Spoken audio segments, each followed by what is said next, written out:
নৈহাটির বড় মার সাথে সাথে আমাদের ক্ষীরপাইয়ের বড় মাও কিন্তু এখন বেশ জনপ্রিয়।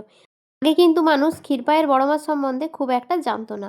তবে এই সোশ্যাল মিডিয়ার জন্য মা কিন্তু এখন বেশ জনপ্রিয়, বেশ পরিচিত। সবাই এখন ক্ষীরপাইয়ের বড় মার সম্বন্ধে জেনেছে। মানুষের আগ্রহও বেড়েছে যাওয়ার জন্য। শুনেছি মায়ের কাছে গিয়ে কোনো মানত করলে নাকি সেই মানত পূরণ হয়। তাই বছরের প্রথম দিন আমরাও আজ বেরিয়ে পড়েছি ক্ষীরপাইয়ের বড় মার কাছে যাওয়ার উদ্দেশ্যে। তাই একদম সকাল সকাল স্নান ধান করে রেডি হয়ে গেছি। বাড়ি থেকে প্রায় ১.৫ ঘন্টা আমাদেরকে বাইকে করে যেতে হবে। মায়ের কাছে যাব বলে এই শাড়িটা চুজ করেছিলাম, সাথে ম্যাচিং জুয়েলারিও বানিয়ে ফেলেছি। এখন আমরা বেরিয়ে পড়েছি। আমার আর ভিডিও করা হয়নি, কারণ আমাদের অনেকটা দেরি হয়ে গেছে। ১০টায় বেরোনোর কথা ছিল, 11:30টা বাজছে। অভির আসতে একটু লেট হয়েছে আর আমারও একটু লেট হয়ে গেছিলো। ও আমাকে বাড়ি থেকে একদম নিয়েছে, দিয়ে দুজন মিলে বেরিয়ে পড়েছি।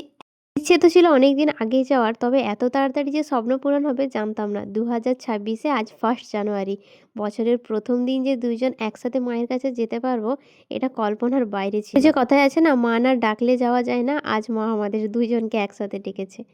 ও, তোমাদের তো বলাই হয়নি, হ্যাপি নিউ ইয়ার। নতুন বছর সবার অনেক ভালো কাটুক।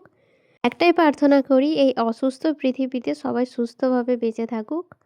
আচ্ছা, এইদিকে আমরা অনেক দূর চলেও এসেছি। বেশ ঠান্ডা লাগছে, প্রচণ্ড পরিমাণে বাতাস। আর এই সাইডের রাস্তাগুলো কিন্তু ভীষণ সুন্দর। একটু ঘুমিয়ে ঘুমিয়ে আসছিলাম, তাই সবার ভিডিও করা হয়নি। এই জায়গাটার নাম মনসাতলা। এরপর অভি বলল এটা নাকি মনসাতলার চাতাল। তো কে কে এই জায়গাটা জানো বা কার বাড়ি এখানে, আমাকে অবশ্যই কমেন্টে জানিও। আর আমি জায়গাটার নাম ঠিক বললাম কিনা সেটাও জানিও। এই যে আমরা ম্যাপ দেখে মোটামুটি চলেই এসেছি। মায়ের মন্দির এখান থেকে বেশ অনেকটাই দূরে, কিন্তু এইখান থেকে জ্যামে পড়ে গেছি। এখান থেকে মানুষের ভিড় শুরু হয়ে গেছে, চারিদিকে প্রচুর গাড়ি, দূর দূরান্ত থেকে দেখলাম মানুষ এসেছে। আগে ভিড় এত থাকতো না, তবে আস্তে আস্তে মা বেশ জনপ্রিয় হয়ে উঠেছে, সেই জন্য ভিড়ের পরিমাণও বেড়েছে। সাথে সাথে আজ বছরের প্রথম দিন, আমাদের মতো সবাই চাইছে যে মায়ের আশীর্বাদ নিয়েই বছরটা শুরু করতে। এই দেখো প্রচুর মানুষের সমাগম, এত দূর দূরে বাইক রেখেছে, এখনো মায়ের মন্দির অনেক দূরে। এই সাইডটাতে দেখতে পাচ্ছ প্রচুর গাড়ি রাখা আছে। আমরা কিন্তু আগে কখনো আসিনি, এই প্রথমবার এলাম। বয়স্ক, বাচ্চারা, বড়রা, প্লাস সব থেকে বেশি যেটা দেখলাম কাপল দেখলাম একসাথে অনেকে এসেছে। দেখতে ভীষণ ভালো লাগছে। তো ভিডিওর মধ্যে তো অনেক ভিডিওই করেছি, তোমরা কিন্তু আমাকে জানিও যদি আমার ভিডিওর মধ্যে কাউকে দেখা যায়, কেউ যদি নিজেকে খুঁজে পাও। সে নিয়েই তো আমার মাথায় হাত, কেননা এত বড় লম্বা লাইন, এখন প্রায় 1টা বেজে পেরিয়ে গেছে। প্রচুর বড় লাইন হয়ে গেছে। আরও সকালে আমাদের আসতে হতো, আর সম্ভবও ছিল না এত দূর থেকে এত সকাল সকাল আসার। ওই যে দেখছো দূরে লাইনটা, ওটা পুরোটা একদম মন্দিরের ভেতরে গেছে। আর এই সাইডগুলোতে চারিদিকে মানুষ গাড়ি রেখেছে। আমরাও গাড়িটা এখন ভেতরের দিক করে রেখে দিচ্ছি। এইগুলো চারিদিকে লাইন, আর এই সাইডটাতে মানুষ বসে আছে। অনেক মানুষের সমাগম, আজ 1 জানুয়ারি বলেই বোধহয় বেশি। এদিকে দেখতে পাচ্ছ মানুষ কমার তো কোনো নামগন্ধ নেই, দিন মানে সময়ের সাথে সাথে বেড়েই যাচ্ছে। একটা গাড়ি ভর্তি করে মানুষ আসছে।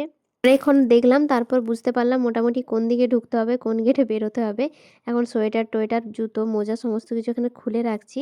এরপর মন্দিরের ভেতরে চলে এই যে এদিকে লম্বা লাইন ভেতরে ঢুকে গেছে, ওইদিকে ডালা কিনতে গেছে অভি, আমি একটু ভিডিও করছিলাম। একটা কথা তোমাদের বলে রাখি, মন্দিরের ভেতরে কেউ ডালা কিনতে যেও না, ঠকে যাবে পুরো, বাইরে থেকে নিয়ে আসবে। আমার ভিডিওর মাধ্যমে দেখো তো তোমাদেরকে দেখা যাচ্ছে কিনা, প্রচুর মানুষের মুখ আমার ভিডিওর মধ্যে চলে এসেছে। ফাইনালি মায়ের দর্শন আমরা করেই ফেলেছি। অনেক ভিড়ভাট্টা পেরিয়ে ভেতরে ঢুকতে পারলাম। দেখো অবস্থাটা।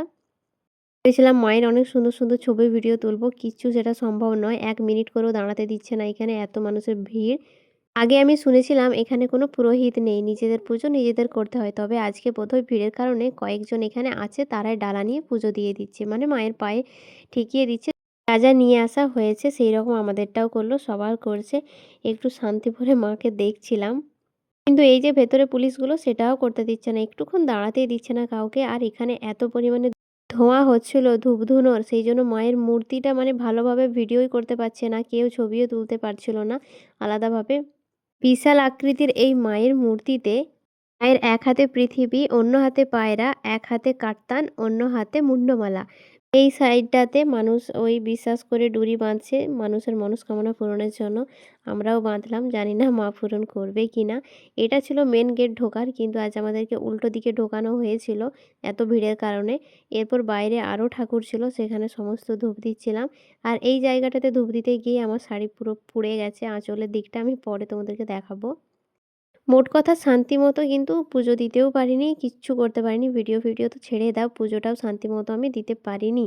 শুধুমাত্র আজকের দিনটা আসার জন্য হয়তো তবে এখন অন্যান্য দিনগুলোও বেশ পরিমাণে ভিড় হয়।